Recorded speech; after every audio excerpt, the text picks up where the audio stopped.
college breakdown with your boy the Deacon. And now I've been telling y'all I need a new co-host. I need somebody to argue with like Stephen A and like Shannon does with his guy. And I done brought it in. We done brought it in, man. We got my guy, LPZ, Larry Parker in the building. Larry is in. What's going on, man? I see. See, I have to have Larry because when I say something about SC, I gotta have. I guess I gotta have some accountability. Is what everybody's saying.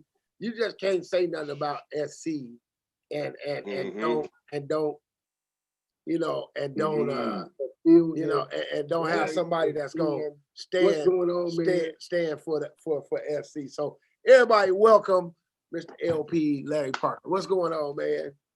Thanks for having me, D, man. I've been looking forward to this, bro. Wait. I mean, what's that Trojan trophy in the back, man? You mean that old thing right there?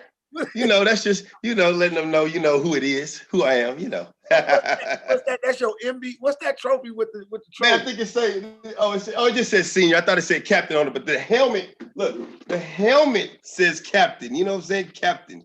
Is that your helmet, LP from Oh, that's my helmet. That's my helmet. Wait, I remember when you had this helmet. Let's turn around and look at that single drop. The what? The what? Hey, baby. That's how we used to do it, man. Look at that. Look at that. How old you are? We just say, look at this right here. Hey, is it a right L? I think it's a shoot. It's a shoot. No, that's a show. Shut. Yeah. And then we gonna get into your story a little bit later, a little bit. Then you got right. You got see, y'all the wrong dudes to win the Super Bowl last year. Look, what? What'd you say? What'd you say? Yeah. I had to hear this all last year. So let me see the Chief. Is that your Chief helmet? Oh, you want to see the Chiefs one too? Okay. Oh no! It all came down. I'm gonna fix it though. That's your SCT, right? Right. Yeah. My little outfit. Yeah. Look, bam. Okay. Bam. Hey, now let me see how you graduated to the double drop when you got to the league. All right. Let me put it back up there. What's up? I gotta let you get your SC back on, right? You gotta put it back up. Put it back up. It ain't right. Bam. Let me just get up and fix it. Hold up. I can't let you have your backdrop not look right. No. And the mayor of SC, he would get at me. You know who he called? No. The mayor. He's on right now. What's up? We back. Here we go. Yeah, I wouldn't let the mayor would not let me not have that back there. That's Tony B. Tony B. He said he used to hang with Beeve, huh? Yeah, he used to hang with his big brother B. Yeah. Beeve, yeah, I sure did. Me and Chris Miller. Yep. So LP, we gonna jump in as everybody get in today. We got SC Arizona game. I want you to break it down. We got the hot seat. B, I gotta tell B that the hot seat, the numbers just changed a little bit on the hot seat. So we gotta talk about that a little bit. Harbaugh, Notre Dame. I want to get your opinion. You done played against all these teams. Been around the game, and see, everybody don't know LP. I'm really a LC fan. They know I know. Hey, that's how we met, man. Yeah, I was 18 years old in the Alliance Center hooping. And I had to hooping. And we was about to fight. I think we about to fight a couple times. We was on the same team. No, me. No, at first. No, remember, the first time we wasn't. No. The first time I was like, who this high jumping wide receiver thinking because I talk more trash than the trash. Yeah, he did. So do I. Y'all know I do too. So that's why we became good friends, because we both was talking mess to each other. Bad trash. And then we went from there. So want to get your take. I know when we called, I said, LP, I need you gonna be on the show. We gotta have you as the co-host from now on. So now SC, do they squeak by? Is it the COVID year you think not having a spring ball? How big was that? Tell me how you think how big that was.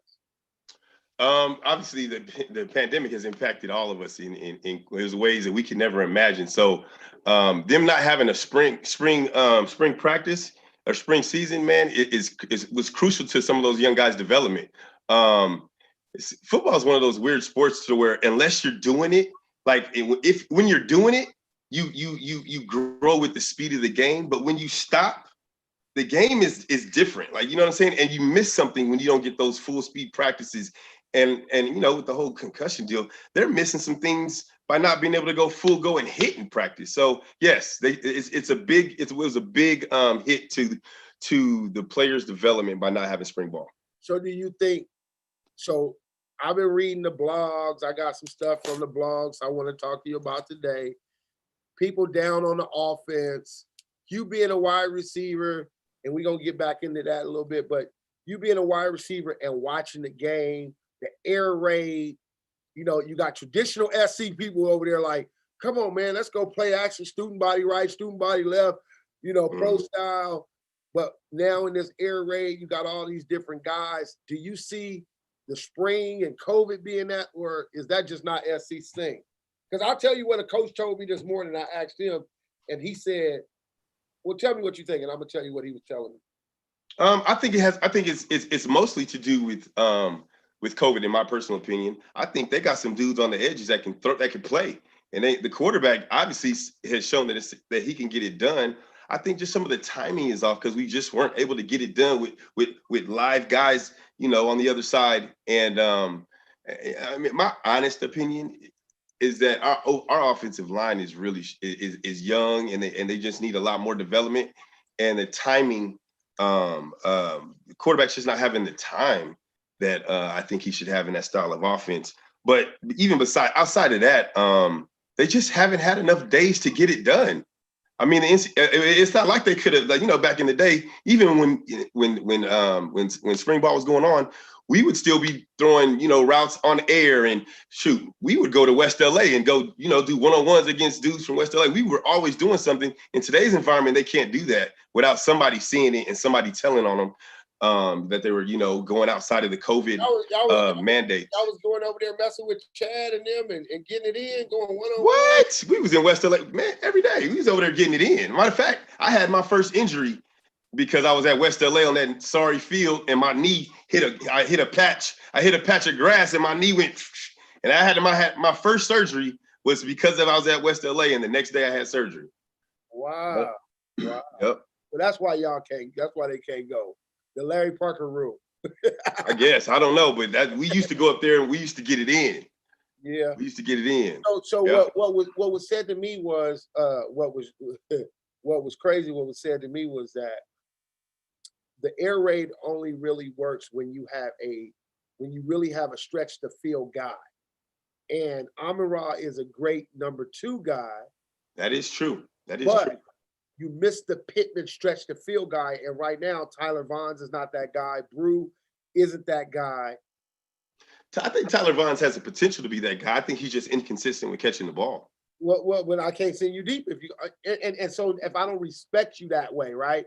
So that was the bigger part of what. Yeah, but I think there's other air raid offices that don't have like a burner. Well, like let's say Clemson, they just have flat out burners that they're gonna run by you. We don't have a run by you type crew, but we got guys that can go get the rock, and so it can work. I think we just don't have that continuity like you should have, and I think our O-line is they're not helping out in that regards because other D linemen are just I feel like it's a track meet to the quarterback. You know what I mean? That's what it looks like at least. Yeah, and I think and Crump just said something I was gonna bring up. You got young guys, which I'm gonna bring this up because a lot of guys don't really understand it, and I want to get your take on it. You got a young guy in Gary Bryant that can go. I don't know if Gary is that blazer, Crump, but I know he's a baller. I know he can stretch that field as well. But he said, but you gotta play him, right? Yeah. Let me ask you, when you don't see a guy like Gary Bryant, who was amazing in high school, not on the field just yet, what what could you tell parents, the difference between high school and college football? Like, you get a 5-star guy and you like, man, why he ain't playing yet? He's not developing yet. And again, I always say development, give him that time. He's playing behind one of probably the top, I'm gonna say top 5. He might be top 3. Amon-Ra, one of the baddest dudes in the college football. Amon-Ra. Hey, what did I tell you about Amon-Ra when he was in high school? What did I tell you? I said, who that brown boy I seen on that video? Remember? And I said, he going to SC. And you was like, yeah. He's a dog. Yeah. I saw him. Yeah, okay. We'll get back to that. But go ahead. What you say now? So I'm saying just from a freshman perspective, when you think, you look at Brew McCoy, didn't really play last year, was sick, transferred in. You really don't have that other guy out there. So, but what would you say to those parents that have those guys that are freshmen that aren't quite on the field just yet? So here's the deal. Once you get to college, that 5-star stuff means nada, nothing. I don't care what you came in as. You got to prove it. You got to prove it every single time you step onto that practice field, or if you get in the game, you got to prove it. Like, it means nothing to a coach or to any of these other players on the team what your star status was. So a lot of times it's a learning curve. It's a learning curve coming from high school to college. I know for me, in my plight, my transfer from high school to college wasn't that bad because I ran a pro style professional type offense in high school. So there was no learning curve for me. So was I the best receiver out there? No, but I understood the offensive scheme. So that's what allowed me to play early as a freshman. Right. And start, the next year. Larry, we talk about this all the time so we can get, real perspective. You put it on me one day and you was like, and I knew you, I worked with your agent, was my boss for 5 years, my guy, represented you. And but I didn't know until you said it. You said, D, how many touchdowns did I have? All right. Hey, so this is a conversation that used to give me angst because for you to go to the league, and what round did you go? Larry? I screamed it loud too. I went 4th round, pick 108. So you know that breakdown of a million high school players. Tell the story. A million high school players. After it was all said and done, I was number 108, and you can't ever take that from me, ever, ever, ever. So here's the deal, though. I only scored 1 college touchdown, and I used to be embarrassed to say that because I played at SC, where we've got a rich history of awesome wide receivers. You had 1 touchdown. I had 1. And you went what round? 4th round, pick 108. 4th round, pick 108. And was gonna go 2nd round, but the Cowboys draft board got switched up because a D lineman had got arrested for something, so they had to go pick up a D lineman in the draft. I was gonna go 2nd round. I don't care. You went. Now, what was your finishing? See, this is what's crazy. See, this is one of those things that now I want to know. I saw Pro Day because you still got film, right? We watch Pro Day all the time. Yep. So this is what I did. You had a Pro Day. You went 4th. I went to the combine too. I went to the combine and ran the 3rd fastest time at the combine. Okay, so here's a guy, and so when we start talking about this, how much of that? Because one of our other parts we're gonna talk about is how do we keep these kids home? Here you are, a Bakersfield guy, California guy. A lot of people don't know the other story we laugh about. Commits to UCLA first. Mm-hmm. I did. Commit to UCLA first, goes to SC, still stays home. How much was that 1st round, that 4th round, 1 catch over 4 years, to 1 touchdown your senior year, right? My senior year. Oh, let me rewind a little bit. Let me tell them why it was only 1. Because I was a dude. You played with Johnny Morton, Keyshawn Johnson. Yes. Right. So look, I played on the other side of Keyshawn Johnson. Here's an example of how it went. The year we went to the Rose Bowl, the year Keyshawn went number 1 overall, he had 125 or 129 catches. I was the next receiver with 30. So that means he got all the balls. Secondly, I had a bunch of injuries in college. And third, I had 4 punt returns called back. 4. I saw the Notre Dame one. Four. Or I had an Oregon State one, I had a Washington State one, and I had a Washington one. Yeah. Yep. Called So back. Larry, so there's a big key in what you're saying here too. All of what you did, and all of what you did, the one thing that's for sure is that you had film though. I had film. I had You know- I had film You and more. Hey, I would say my film was just okay, but what I had practice film. And when they were scouting Keyshawn to be the #1 pick that year in 96 and 97, guess who they vicariously were watching every single day? This guy.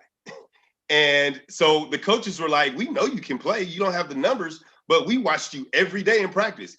So if anybody has ever trained with me back home, when I talk about go hard, I mean that from the bottom of my heart, because that changed my life. I wasn't able to do it on the field like I thought I was gonna do for whatever the reasons were, but I didn't quit. And I didn't do the woe is me or I want to go somewhere else. Well, for a half a second I did, but that went away quick. And I just did the work. Hey, I just did the work. Let's keep it a buck. What happened? Okay. Why did you want to leave? So I wanted to leave. A guy on the other side of you that got 100 more balls than you. Well, yeah, that's the first obvious reason. I remember one year we were playing Notre Dame. I think we were ranked #1 in the country, and that's the game where I run the punt back and they called it back. But anyways, we're on the 10-yard line, and we threw 4 fades to Keyshawn, and they were incomplete because they knew we were going to Keyshawn. On the videotape, I'm on the backside running slants wide open, no ball. But that's just how it happened. What made you stay? What made you stay? Your daddy? Because one, I was like, I don't want to leave SC. Why would I want to leave at USC? Like, I mean, I want life after football, and USC is the best place to be for that. And I was just like, I don't want to have to learn a new system. I'm like, I'm here. I said, you know what? I'm just gonna ball out. I don't care. And this now, RJ Soward comes to USC, and all you SC people know what RJ Soward did. So I had to do it. Keyshawn, RJ Soward, and I still made it. Because I stayed to the course, and I lost focus a little tiny bit, but I got it back, and I just did the dang thing. And I stayed prayed up. I ain't gonna lie, I stayed prayed up too. How much of it, we hear this all the time when we're talking to kids about staying at home and going to SC and that whole thing.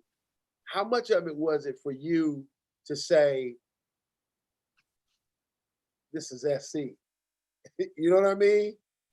So how much of it was for you to be like, this SC? I gotta, you know what I mean? I ain't no just because you was there with my cousin, and that was the other reason we became brothers and family. It was like It was a group of y'all. It was like, how did that become the SC? Like, I gotta stay here. This is SC. And how much was that? How much did SC help with the league, like being a Trojan? Yeah, I would talk about that. So one, what made me go to USC, because I could have flipped the coin. I mean, I'm not bragging or nothing, but I could have flipped the coin, and wherever it landed, I could have went. I just had it. My recruiting experience was like that, because I just did the work back when I was younger. Yeah. I chose SC because one, back when I was coming up, we didn't give a damn about Texas and Florida. Matter of fact, if you said Texas and Florida to us, we was like, let's fight. What's up? We gonna show y'all what we do out here on the West Coast. So we didn't want to go outside of California. We wanted to stay right at home, and it was like California versus Texas or California versus Ohio. We wanted to show you what was up. That's why we had the #1 recruiting class in the country with Keyshawn and Darrell Russell and Brian Kelly and all these dudes that played 10 plus years in the NFL. Brian Kelly was from Colorado, but I know us West Coast dudes. We wanted to stay home. Now, and getting BK was a steal because Colorado had just been good. Yes. I don't know how. Yes, you are so right. So to get BK from, and Colorado had been in here stealing, Deion Figures and Bieniemy and Chad Brown. Bieniemy, yeah. And Charles Johnson and getting Cordell, everybody, So for y'all to go and get BK and come in that class, that's crazy. But go ahead.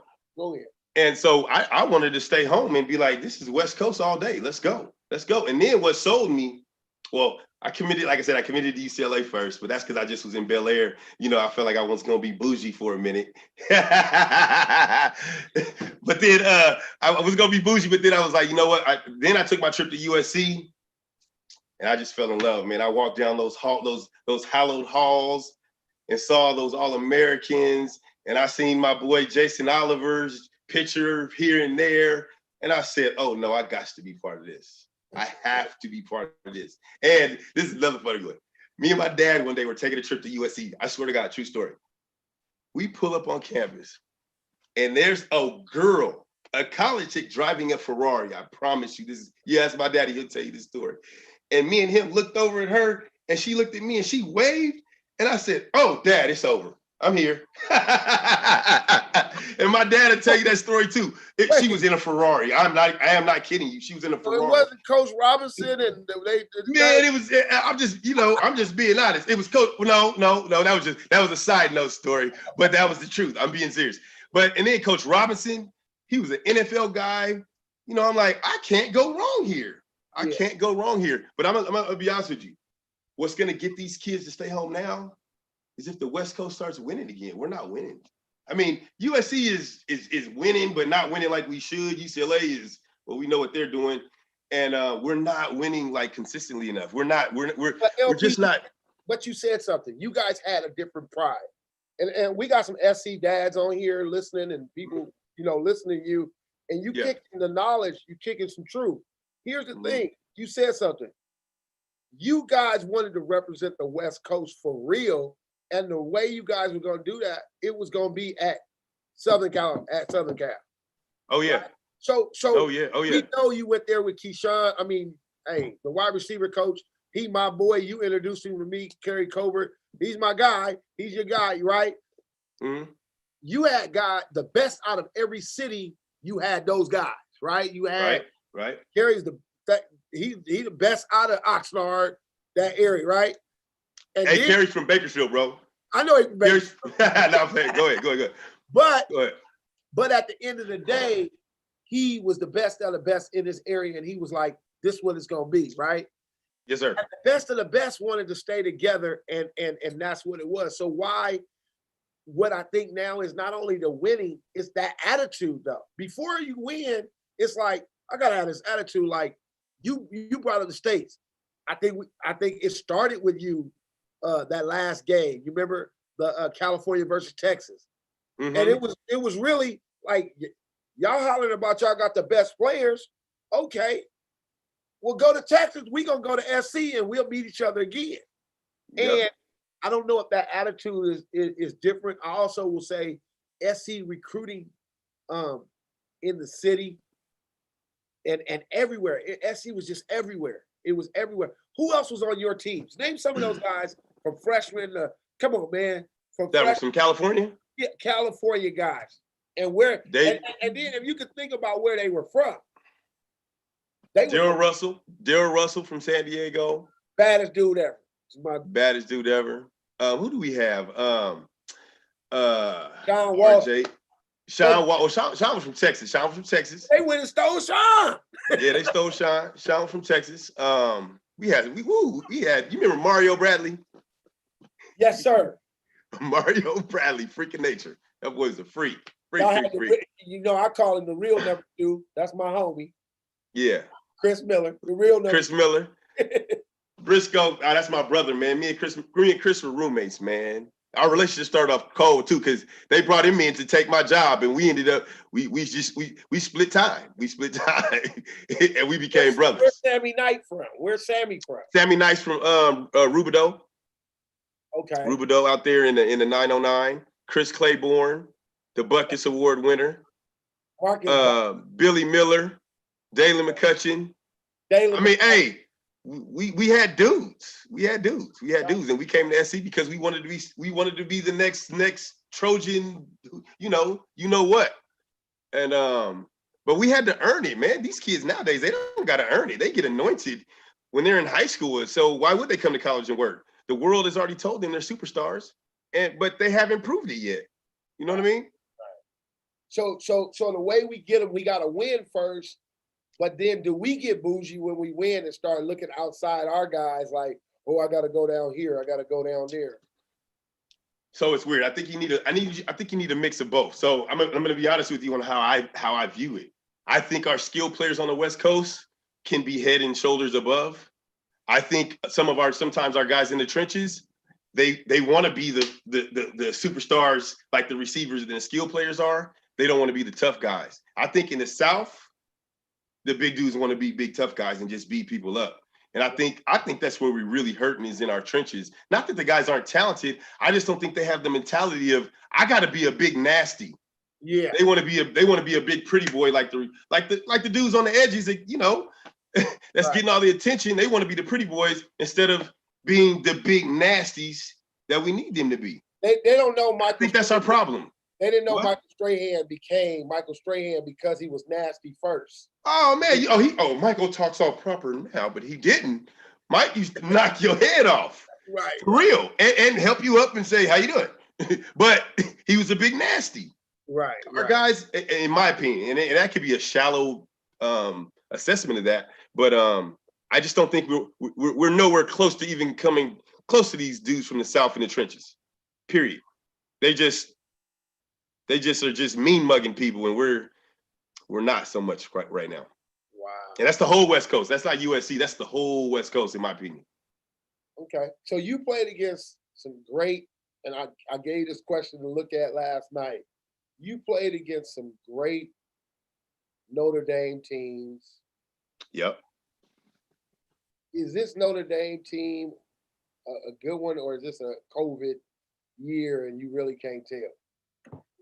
A little bit of both. I was looking at their roster. They got a lot of old players on their team, man. Okay. They got a lot of old vets that have been doing it a long time, some fifth-year seniors, some guys that have been just, been there a minute. Yeah. And just know how to get it done. And to be the Clemson team, that Clemson team is legit, in my opinion. And they beat them. That says a lot. And it don't matter if DJ was playing quarterback. DJ was balling. I don't think there was a letdown in that game. It's just Notre Dame is just better than we think. Notre Dame doesn't consistently. Their schedule isn't necessarily. I don't know what's their schedule like. So far, they haven't really played anybody. They played in the ACC this year, so they got right. So no, they don't. They're not playing nobody. So after Clemson and Miami, Florida State's not that guy. Georgia Tech's not that. None of them are, except Clemson. Clemson is the only one. Those schools. So. Clemson's the only one in that conference that's doing something. But I wouldn't say Notre Dame is not for real. I would say they're for real right now because they beat a good Clemson team, and without Trevor Lawrence, that team still was playing good. Their receivers are still there. DJ was still chunking that ball. Their defense was still flying around. I think their defense just got a little tired. They're young.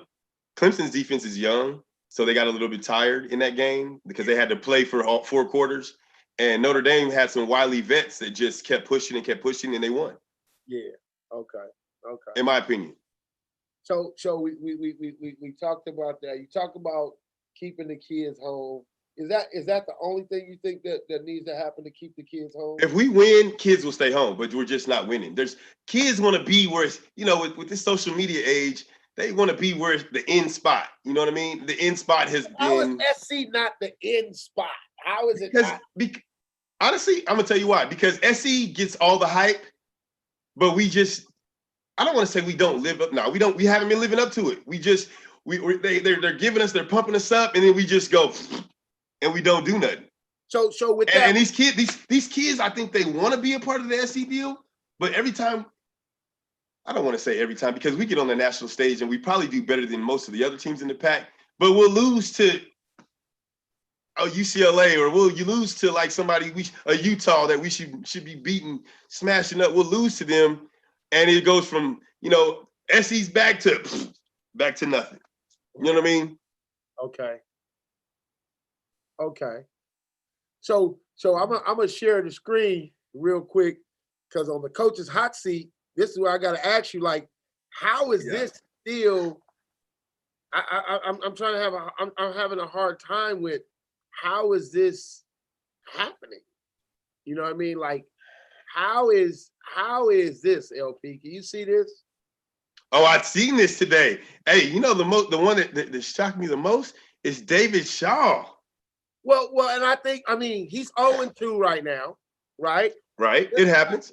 And this is why I keep asking, is it just COVID? Is it COVID year? Is it COVID? But I just want to tell you the surprise. Like Vanderbilt is the Stanford of the SEC. So I get Derek Mason is, going to have problems. Right. Harbaugh, talk to me, man. I mean, Michigan, USC, Notre Dame, you talking historic programs.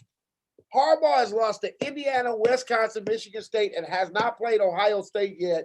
Does he keep his job, large buyout, or not? That's Michigan. They can go find him $9 million. I don't know if they can in this COVID environment, man. I don't know. This is the problem. The athletic directors are having some serious issues right now. What they do with these coaches that aren't quote winning in this COVID environment, man. Jim Harbaugh, I don't know, man. I think it's a personality deal with him that's not vibing right with recruits or whatnot. I think it's a personality deal. And here's the deal: like back in when we were young, D, like the big blue blood programs, these kids don't really care about that too much. So that's what I was like. So when you talk about SC, how do you sell tradition? Because tradition don't mean tradition to them is, I was telling people last year, I said, I get the minute they offer any journey in, he might as well forget it. I'm not the daddy that's going to say it's his decision. It's your decision when it's everybody else. SC offer and we can take it. Done. Done. USC. I don't care if you don't like Jefferson and Figueroa. Get used to it. That's where you going, right? So right. Today, how do you sell? I mean, dude, you don't know how you lit up when you said, "Man, I walked through them hollow hallways," and you start to smile now. You start you the tradition of that school. How do you sell that to a kid that today he watching Love and Hip Hop? Tomorrow, they dances changed more than in 3 months. But I'm still trying to learn how to do the Dougie. I'm 5 years late. I mean, what is it? So it goes back to what I said about these kids feel like they're special coming out of high school. They feel anointed before they've done the work. So unlike my era, when we walked, like I said, when I took my recruiting trip to USC and I walked down that hall with all those Hall of Famers, I said, I want to be like these dudes. I want to be these dudes. These high school kids now are saying, I am the dude. You know what I'm saying? And that's the problem on the West Coast right now. These high school kids are walking around today before they've done anything on a Saturday and saying, I'm the dude. You know what I'm saying? And that's why the West Coast, all these Pac-12 teams are not having success when they go to the South and when they go back here and play against these hungry people that want to become the people that we see in those hallways of USC. You know what I mean? So it's hard to sell tradition to a kid who's got more followers than half the players on the Rams. For real. Right. Some of these kids have more followers than pro players. But haven't played a down of college football. But I'm gonna tell you, I'm gonna go back. But I guess it was a girl. But you was on campus with your dad, and a girl rock with you next to you. She was in a Ferrari. Yeah. That's hard. That's hard. Yeah, that's a tough one. Hey, now, should they take some of that money from that Scully check? Because remember them days I used to come by there and barbecue with Phelan and everybody, hey, y'all got $8 and Chris got $8. Everybody got $8. We done went to the grocery store. We done right. It was Domino's and we was barbecuing right outside them dorms. Yeah. Now they getting paid. They getting a little. Hey, come on, bro. Hey, the college football environment is about to really change, especially when a player can get paid while he's there. But for me, that's my question. See, because I remember them hungry days coming by there, making sure, we talk about taking the shoes back the other day, You brought that up, huh? We talk about taking the shoes back. Yeah, I was part of the Scandal America. I was part of it. But you was doing I had to sit out a game for that. Go ahead. You were doing it to eat. You was doing it to make a couple dollars. These dudes, hey, scholarship check, my son is at Nevada. He getting an extra, 2,200. When he called talking about some cash app, I'm like, hey, you crazy. You eat every day. Right. They got something called Wolfpack Bucks. So they probably Yeah. got Trojan Buck. They can eat anywhere Yeah. around there. We was Yeah. starving, bro. Yeah, we was starving. We was off that run. By the end of the month, it was like we was off that top ramen and AirPods. But at the end of the day, LP, is that the problem? Should we go back to not giving them as much money? Because when they didn't have much money, when they didn't have much money, they was hungry. They went out. No, the environment's changed. I mean, we got to think beyond football. If these kids can capitalize on their likeness and earn a little money, I think they should. Now, I don't think they should be able to make unlimited amounts. And once the numbers, because it's going to get ugly. Some of the bigger schools are going to have dudes that are making a lot of money. I think they need to set up a program to where that money is offset till later, not for right now. And if they do that, I'm all for it. I'm all for it. Like these kids running around with a bunch of money is just going to be, it's ultimately going to be an issue problem for them because they will lose that hunger. But I think if they figure out a way to maybe offset that money to where they can get it upon graduation, you know what I'm saying? I mean, they can have it a little bit now, but because some of us live like paupers as college athletes, and that's not fair. But I don't, the kids at USC are going to be making all this money versus the kid at Nevada. He's not going to be able to make that money, or, you know what I'm saying? Or, a San Jose State or even a Fresno State. Yeah. But I think that's all goes into how you market, and maybe these guys are signing up with, I'm gonna plug my company. We got a brand new online. We got a new company that, hey, we waiting for that to drop. So when that drops, we're able to go in and really start helping these guys. It's gonna be an interesting environment when that happens. It's gonna be interesting, but so what can we do? So when you look at the hot seat, I mean, is Harbaugh surprising or not surprising? Losing? That's not surprising at all. It's Michigan. They're a blue blood program that's not winning right now, and Harbaugh has this weird energy about him. That's all. I don't even know how to explain it, but it's this weird like energy about him that it rubs people the wrong way. And when a Michigan program is losing, it's not cool. Like I don't know if you've ever been to a Big Ten game. Have you ever been to a Big Ten game in a Big Ten stadium? I've been, when Demetrius played at Michigan State, I went to Michigan State, Michigan. I went to Michigan State. Oh man, on the West Coast, we don't know nothing about college football till you go to a Big Ten game. I went to a Michigan game when they played Air Force one year, and there was 106,000 in the stands when Michigan was playing Air Force. They don't play. They are about their football, and they do not play. So I don't know. They're just not winning right now. Part of it is because, like I said, these kids don't care that much about the traditional powerhouse programs anymore. They just want to go where they look pretty. They look pretty in their, crazy uniforms. They can get a little bit of TV time. Well, actually, everybody can get TV time now, so that's not really an issue. They just want to go where they can look pretty and be the quote man. You know what I mean? So it's gonna be tough for some of these blue blood programs to really turn it around, in my opinion.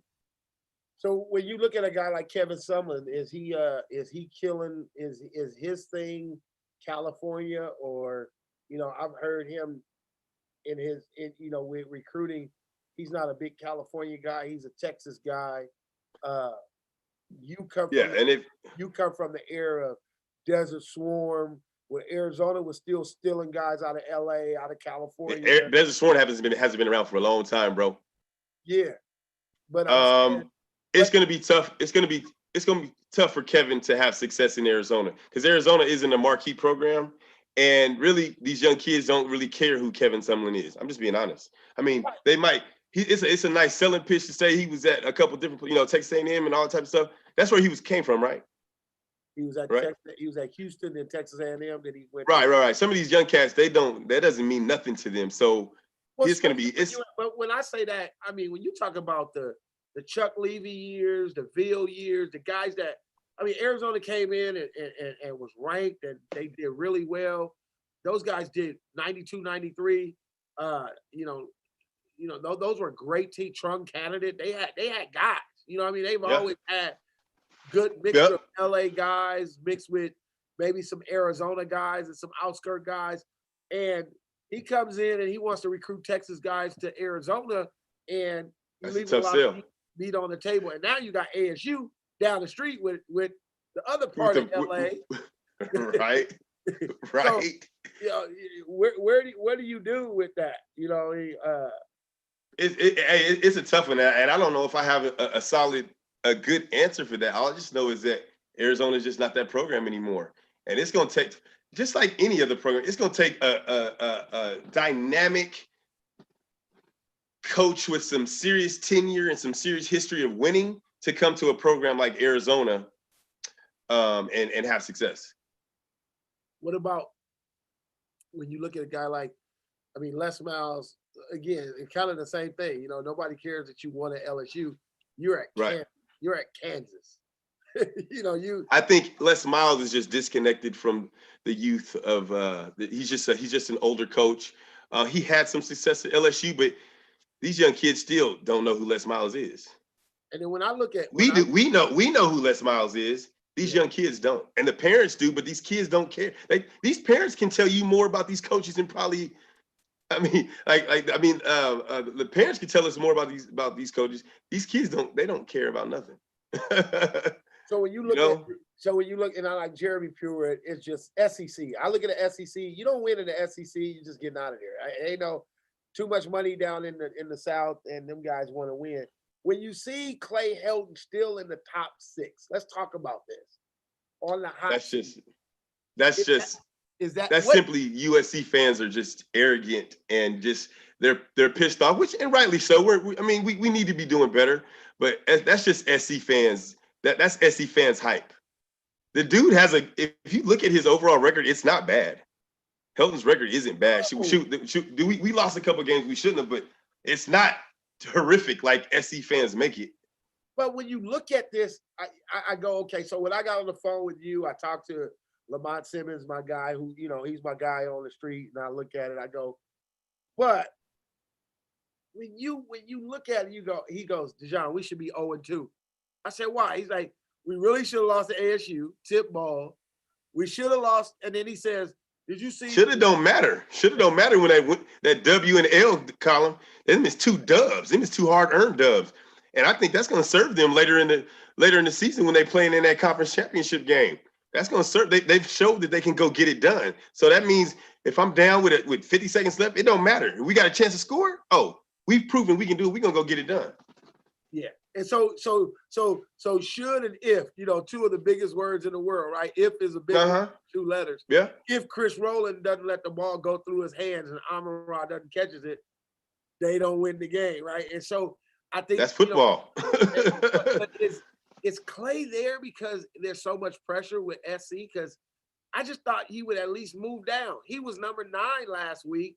He's 6, and people go, oh, DeJon, how accurate is Coach's hot seat? 88% every year. You're right. It's SC's one of those programs that if you're not winning and you're not winning handily, it's a problem. And it's always going to be SC. It's been that way forever. I really only watched the top 10. I know you looked at Coach Shaw. I think Shaw, and then Chip Kelly was in the top 10. UCLA beats Cal 34-10, and Chip Kelly moves from like top 10. He's at 16, and he's got Oregon this week. And I'm like, ooh-wee. If Oregon just blows UCLA out or don't, do people start going, hey, Chip Kelly can coach? May not. Does UCLA and Oregon play this weekend? Yes, sir. So I think if Chip plays it close, if he beats them and plays it close, I think he'll fall off that hot seat. I mean, Chip Kelly has shown that he can come from nowhere and get to Oregon and turn them into a ridiculous powerhouse. I think he'll get the benefit of the doubt. Wow. I think he'll get the benefit of the doubt. The last one on this list that's just scary to me, and I just feel bad for the guy. If you know, Scott Frost, man, how do you leave University of Central Florida, come back to your alma mater, and then, you know, I mean, hey, they put it on somebody this weekend, Penn State. But he's staying in this hot seat. He was at number 2. He was at number 3. So he's. Man, I feel bad for Scott Frost, man. Me and Scott go way back to track days, man. We used to run hurdles against each other, so I got a personal connection with Frost. with Scott, and I feel bad for him, man, because he's just getting it's just a bad go at Nebraska right now, and I don't know why, man. Nebraska can't recruit right now. I don't know what it is. I guess it goes back to, no, I do know. It goes back to what I said. It said where these blue blood programs just aren't, they don't appeal to these young people like it used to. Like, these kids don't. I was gonna go back and say, does that go with what you just said with Yeah. Michigan? I know Notre Dame had that dip there for them, that people weren't going to Notre Dame. I mean, year in and year out, we were hearing Tony Rice and the Rocket Ishmael and Tim Brown. There was always somebody at Notre Dame. You had a guy, and same with Nebraska. Same, Michigan got a lot of talent over there, but it goes back to something you said a little earlier too, when we start talking about stars and that kind of thing. Michigan got a whole lot of guys that everybody's super hyped up on, and is that catching up with Harbaugh? Is the question. Yeah, it is, man. We've talked about this, John. I believe this 5-star, 4-star, all this stuff has been manipulated, and there's no telling who's good and who's not. I think some of these college coaches have gotten lazy.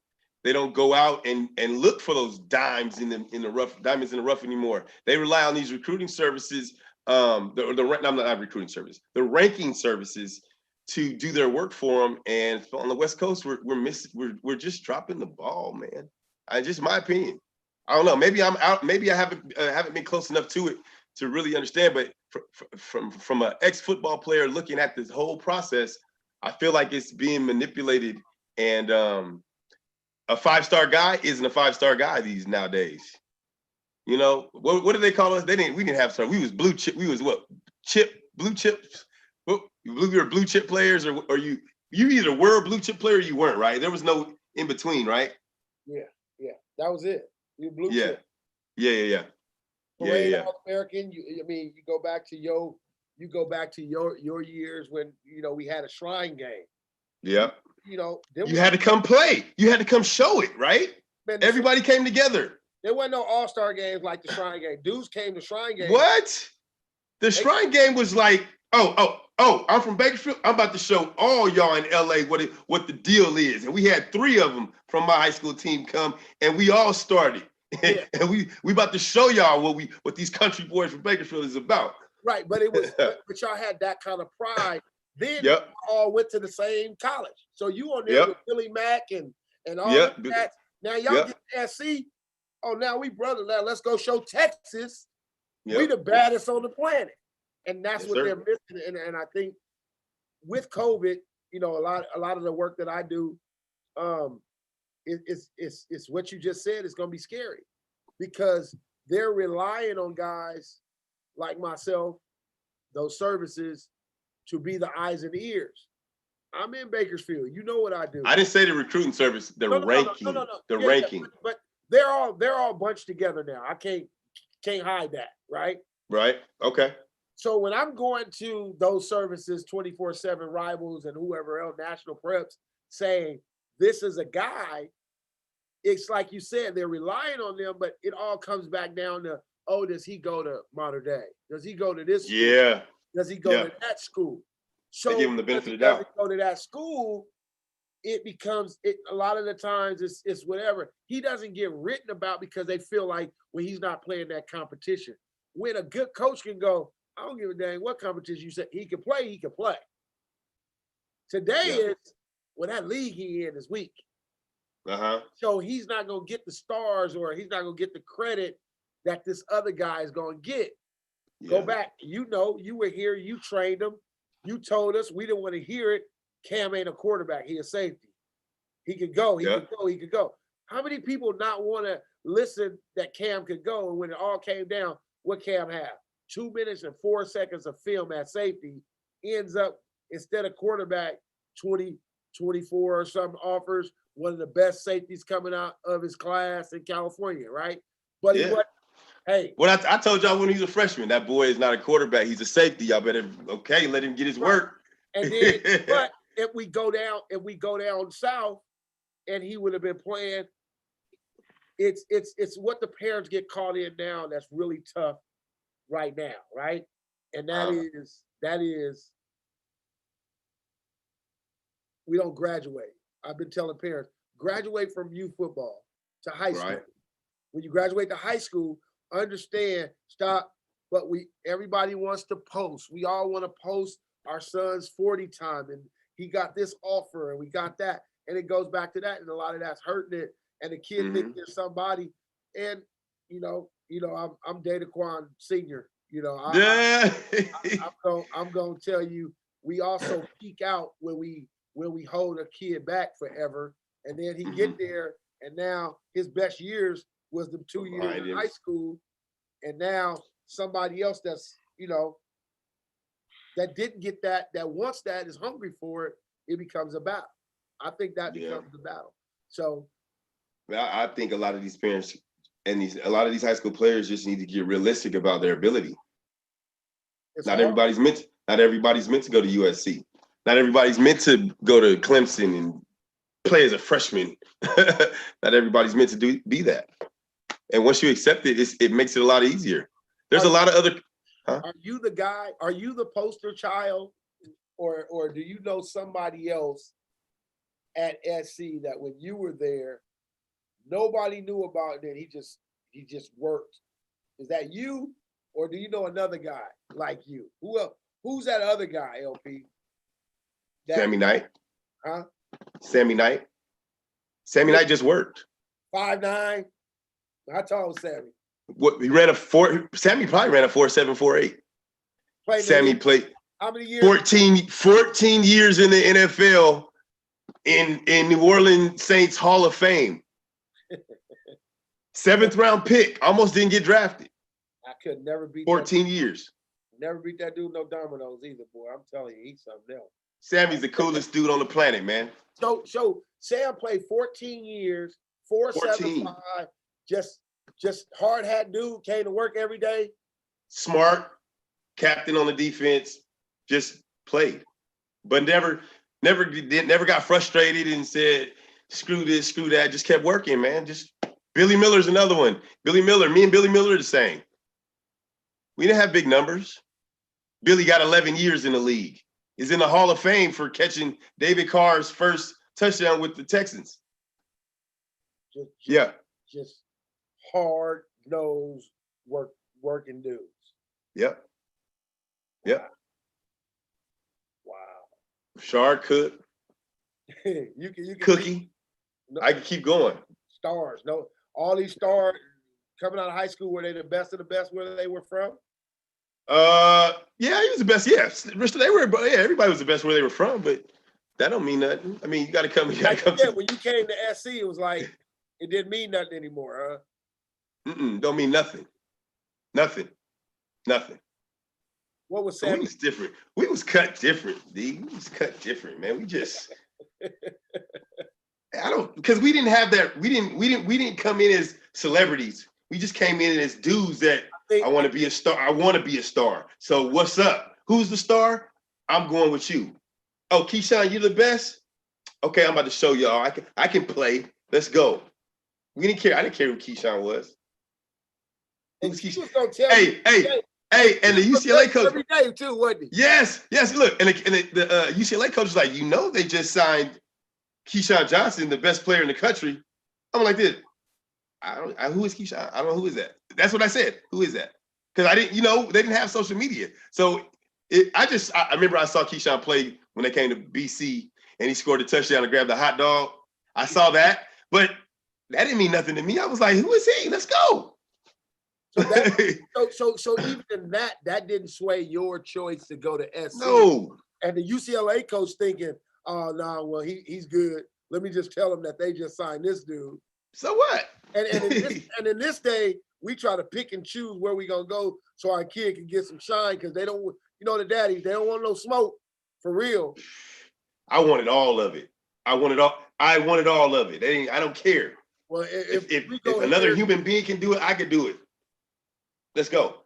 How much of that? Because I heard Max was host, and he was just talking about how guys get treated. How do you think the guys getting treated a certain way? How much of that is on the coaches though too? As far as what do you mean getting treated a certain type of way? What you mean? Well, Max wrote a post. He was saying, sometimes they treat guys as celebrities, and at other schools they make you work for your spot. Like you said, I think on the East Coast and the South, they make you work for it. Sometimes on the West Coast, they just kind of give it, especially in today's environment. Like these kids that come in from that Trinity League and all that type of stuff down, like they get anointed before they've really done the work on Saturdays. Right. That's my opinion. Right. Sorry. But when I say that, like you made a comment that was like, okay, you knew every year it was going down, right? You was every year. I had Keyshawn, then I had to turn around and RJ Sauer was coming. Yep. Yeah. Yeah. Was coming. Yeah. Yeah. Like, so it was no days off. I gotta compete. And a lot of that to me starts with youth football. Mm-hmm. Oh, I'm not going on this team because they got guys. I'm going over here so he can play. Well, your son don't know how to compete. Now he's here. Right? Nah, now man. He's here to compete. What did I tell you? Right? We first came to Bakersfield. When I first saw you again, they just won the championship. I'm coming from Snoop. I'm coming from Carson with mine. I already have seen Lil Max and these dudes. Yeah. Coach Max was my son's coach. I didn't know him and Coach Vic was the coach, but I'm coming from some dog. I can't come to Bakersfield and play for Foothill. I gotta go. Or the dog, yeah. You gotta put your kid where it's at. So it never changes. That part you don't graduate from. I'm gonna put them with the best. Because we all heard the statement, if you want to fly with the Eagles, stop hanging out with the chickens. Why you put your son with the chickens, then you keep over here complaining about why they keep getting everything. They Eagles. Go put them with the Eagles. Yep. But and here's the deal. Ain't no coach in America gonna play the guy that's not as good versus the leave the guy on the bench that's better and play the other guy. There's no coach in America that's really gonna do that. You know what I'm saying? He's gonna play the best guy or the guy he feels that best fits his offensive or defensive system to win. And he wants his best chance to win. It's rarely that this guy is just not as good and we're just gonna sit this guy. No, that's rare. A coach is gonna play the best guy at the time, or the one that can depend upon the most. So like sometimes I probably didn't get the ball thrown to me because I might not have been dependable because I didn't catch the ball as well as Keyshawn did. I learned that as I got older. I worked on it as I got older, but early on, I was faster and maybe a little bit more athletic, but maybe I didn't catch the ball in traffic as good as Keyshawn. And that's what I learned Now let's go back to that other conversation we had before, because that was really, really good. With your dad. About what? About what your dad told you. Oh, about the confidence. Oh. And what your dad told you about Keyshawn. You was like. Oh, so when I was in high school, I think my dad, he made this comment to me because I was starting to, get a little notoriety for football, and I was doing some showboating and some like, me stuff. And my dad was like, I don't want to see that, son. I don't want to see that. We don't do that. So I got rid of it. My dad wasn't playing. So me and Dejan were talking about Keyshawn. What his comment was, he told you when we were in college, he said, he said he's the Michael Jordan. He told me one day we was in the office and he said, and he was coming from West LA and he was going over there. And I was like, man, Key, I've been knowing you since Audubon, man. You good. You gonna be all right. And he looked at me and was like, fool. I'm the Michael Jordan of football. Right. I got in the car, I'm driving from Malibu. I'm like, Keyshawn really tripping, man. Like, yeah. And then he went and he started doing it. And I was like, and I couldn't argue with nobody in our office about how good he was gonna be. But there was just attitude of arrogance. Like people say, there's a fine line between pride and prideful. It's all of it. So to get back to what we were saying about my dad, so me and my as just like I told you, my dad said that I don't want to see you being flamboyant and all those things. When my football career was over and we were talking as just adults, we were talking about that because we were watching somebody being a showboat. Maybe I think it was Anthony Brown. We were watching him be a showboat, And my dad said, you know what, son? I think I was a little bit wrong in when I told you to not, you know, be like excited or you know, let that defender know who you are, what you can do to him. Because to be an elite player in football, in anything, not just football, to be elite at anything, you have to have this confidence that's through the roof. If you're legit, you have to believe that you're the best in the world, that nobody can stop you. That's you have to take on that persona to exist at the elite levels. So I was telling Dejan, my first start in the NFL, I didn't know I was going to start. The starter, Derek Alexander, had got sick the day of the game, and he couldn't come out the tunnel. So Dick Vermeil. Here we go again. Keyshawn Johnson, R.J. Sauer, all these pros. Then you get to Kansas City. First draft pick, Derek Alexander from Michigan. Yeah. So that's my life. That's my life. It don't stop ever. Right. Yeah. Right. So Derek Alexander's sick. Vermeil, literally, the offense is running out to the field. I'm taking my stance by coach. Who's my turn? Al Saunders, offensive coordinator, just to get ready to be the third receiver. And Vermeil's like, Larry, you're starting. So I mean, literally, I'm running onto the field, going, oh God, I'm about to start in the NFL like right now. And for like 2 seconds while I'm running to the huddle, I feel this pressure of the world. I mean, and I didn't play it in front of a lot of people, but I feel this pressure on me like. Well, tell them who you was playing against. Oh, we was playing against the Colts, Peyton Manning. Look, it was a Saturday night game where nobody else in the country was playing. It was just us. So the world is watching me. I'm running out to the field. I'm like, I felt this unbelievable like weight on me. I was like, but the dog in me had to come out, and I snapped out of it real quick. But then I was like, this all transcribed in my head, like running into the huddle and getting to the first play. But I was like, I see why these people make all this money. This is real. This is like, it's no more like, I hope I get the chance. It's your chance is now. I need you to perform. And I did. And I scored 2 touchdowns, only 2 NFL touchdowns. I scored them in my first start. Unfortunately, I got hurt a few weeks later and it was over, but I was on my way, man.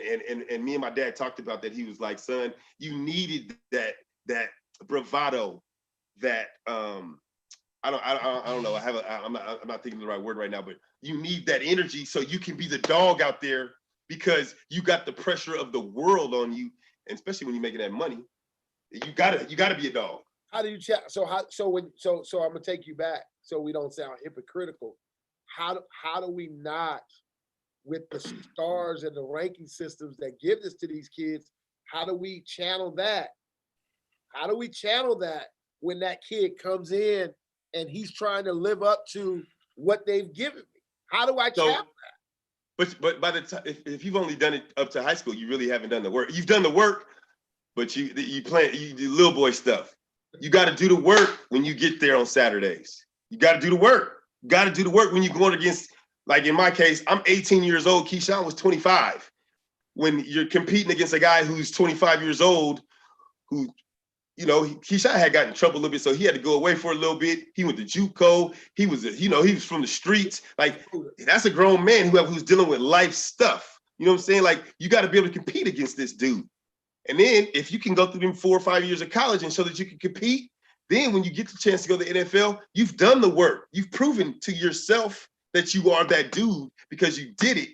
And now you can, with conviction, really tell the world, I'm the dude. I'm ready to do whatever you ask me to do. You know what I mean? So at 18, with some conviction, because I did the work. At 18, when you got the SC, who's the coldest DB you had to go up against? Brian Kelly every day. Me and Brian Kelly every day. I got better because in college and in the NFL, I had to go against Brian Kelly every day, and we were both in the same class. And we battled from day one. The coaches would pit us together at the end of practice, and we would just battle. Brian Kelly, 14-year NFL vet. That's going against dudes like that every day. Let me know I could do this thing. You know what I'm saying? Brian won a Super Bowl. You know what I mean? Yeah. So you say that like conviction right out the gate. Yeah. Anybody on another team you remember, like, that dude was a dog? College. Champ Bailey. Champ Bailey was a dog. Dog. Dog. Champ Bailey, go. Man, who's the cat that played for Philadelphia? His Al somebody, real dark DB. Al, he's actually was coaching for the Chiefs a couple years ago. I forgot his name. He locked me up the whole game. I ain't gonna lie. I ain't never been locked up in a game. He locked me up. And he was the third DB. He locked me up the whole game. I was shut down. In the Chiefs game? Huh? In an NFL game? Yeah, in an NFL game, he locked me up the whole game. He was played for Philadelphia Eagles. I forgot his name. He locked me. You wanted to forget his name, LP. Man, because I don't know why I can't remember it because he specifically like he put hands on me and nobody put hands on me and he had me. My body, I don't know, his body type versus my body type. I didn't win not one battle that day. Wow. I felt like we need some work. We need some work, son. It wasn't Troy Vincent. No, it wasn't Troy. He was the third DB. He was the third DB. I'm a Cowboy. Al somebody. I don't really like the Eagles anyway, so yeah. Right. Yep. He came from the Packers. I think he either went to the Packers afterwards.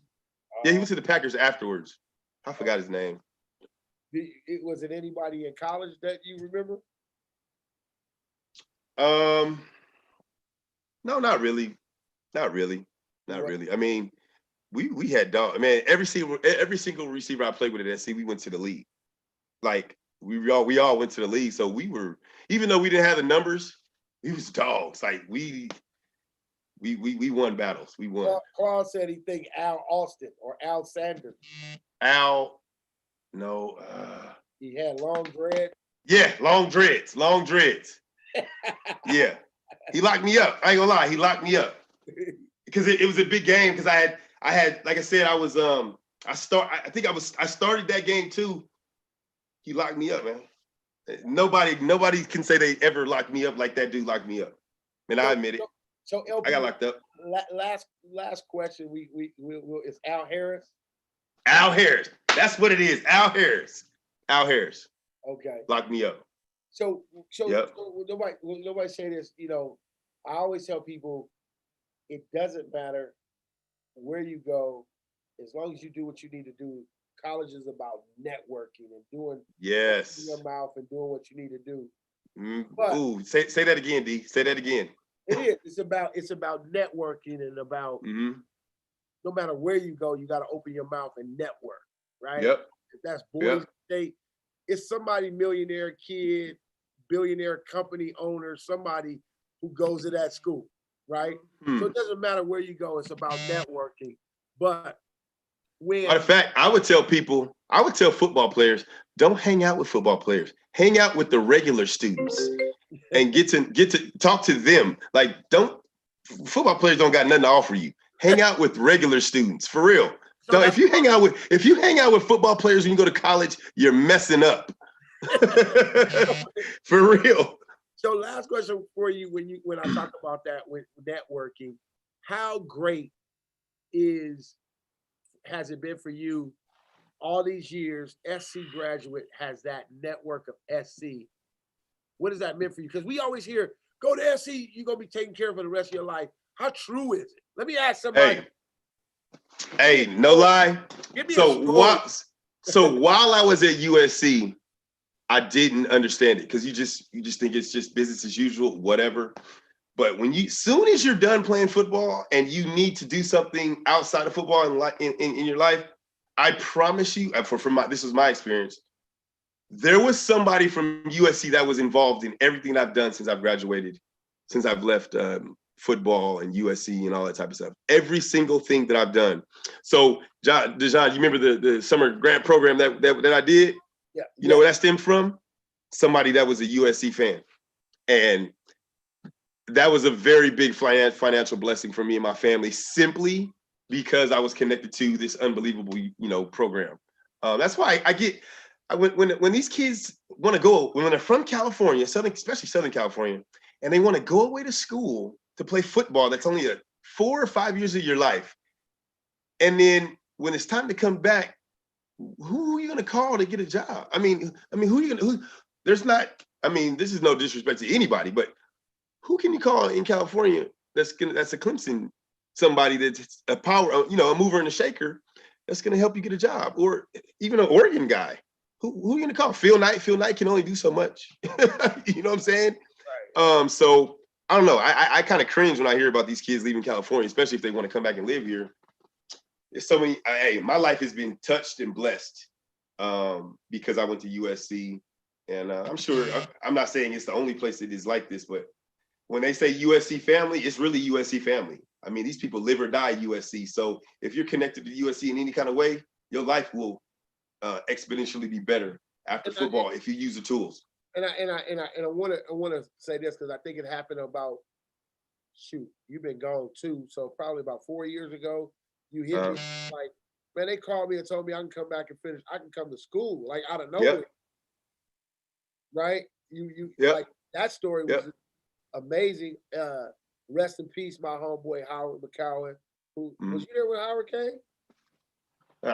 Howard from Carson played that ball with my OG, my buddy. I did some time, came back, gave him a job at SC, helped him get his degree. Like, so I know there's other places that do it, but I mean, just hearing you, like you came, you was like, man, I'm enrolled me in school, told me to fit, all this stuff. Yep, went back to finish. Yep. Allowed you to go back and finish, come back. They take care of everything. They take care of everything. I mean, it's. How long had you been out from that, LP? How long had you been out? 5-6 years. They was just like, come on back. Come on back. Yeah. Yeah. It's really a family, and I get mad at some of our fans right now because they're so critical. And I understand a little bit of it, but man, it's bigger than football, man. I want everybody that I talk to, I want them to understand it's bigger than football. I'm 44 years old now, and for real, football is a 10-minute conversation of my life. I mean, it really is. It really is. They want to know, what am I doing with myself after football? Like, what type of person are you? And if you're connected to a program like USC, that process becomes so easy because they know the hard work you've had to put in to sustain that life and go through that process. And they literally, all you got to do is raise your hand and say, hey, I'm looking to do this, or I need help in this area, and somebody from somewhere can help you exponentially. Yeah, me and Sean laugh about it now. Sean Walters, when he was working for the construction company, and he was like, I said, Sean, how do you get up and go to work and you be back here at 9? We be playing Madden. And he was like, the largest. Tudor Saliba. I worked for Tudor Saliba. I worked for Tudor Saliba too. Was he like the largest commercial builder in Los Angeles? He built the JW, the Staples Center, all that stuff. Hey, I worked for him when they were doing the subway. Yeah, like the underground, the subway. Is the man. And Sean, I said, what you do? He's like, man, I direct them trucks in there and then I go home. I was like, SC? Yep. Like, oh no, that's SC. He's the guy. Oh yeah. Wow. Tudor Saliba. Ron Tudor. His name is Ron Tudor. So you guys work for Ron, right? So just a lot of different contacts in California and LA. Yep. And we're not just saying SC. I know you don't talk about just SC. Westwood, but just the West Coast. I've always been an advocate. Hey, stay home. Stay home, man. Stay home and build an empire here, man. Especially with all the stuff they got, man. You couldn't pay me to leave Southern California to go to college. But different era, I guess. Okay. Yep. Well, man, that's it, man. I think we did great show. Great to have you on. What the Chiefs gonna do? They gonna win it again, or what? Hey, man. Hey, look. I promise you, the Chiefs look like they out there drawing up plays in the grass. Let's just run this. You go left, you go right. We just drop. I drop you the rock. They out there having fun, man. And it's fun to watch. It's a little nerve-wracking at times, but them dudes are that good. They're good. They're gonna be hard to beat. Period. Can they beat the Steelers? Man, Steelers is trash. They ain't played nobody. They ain't played no Steelers. Steelers haven't played any. Look at the people, the teams they played. They ain't played nobody. All right. EJ, I said it. I don't know if he on here. Right. Yeah. All right, man. Well, we gonna get you out of here. I gotta get going. Hey, kid, you gotta go watch. I want you to study, go watch. LA kid. I sat with T. Martin. T. Martin said, now I'm gonna leave you on this.